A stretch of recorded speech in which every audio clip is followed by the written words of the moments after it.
3টা বাজে গেমে চলে আসলাম ভাই। এখন 3টা 10 বাজে। চলো একটা লোন অফ স্টার্ট করা যাক। তো আমরা লোন অফে ঢুকে উঠছি, দেখি আবার কি করা যায়। ফার্স্ট রাউন্ডে নিল প্যারাফেল, দেখি প্যারাফেল দিয়ে কি করা যায়।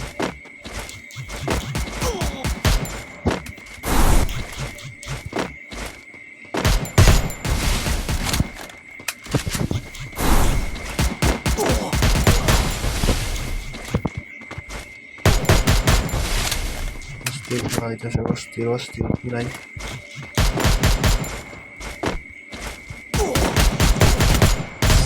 শেষে মেরেই দিলাম। ফাইনালি ফার্স্ট রাউন্ড আমি নিয়ে নিলাম, দেখা যাক আবার কি হয়।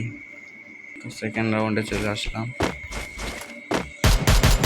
ওই হেডশট লাগে না, হেডশট লাগে না। আরে ভাই আমি খারাপ বেসিক্যালি। সেকেন্ড রাউন্ড আমাদের পিকার নিলাম, ওর পিকার দিয়ে দেখি আবার কি করা যায়। বাইরে উঠছে, অবশেষে বুইয়া দিয়ে দিল আমাদের।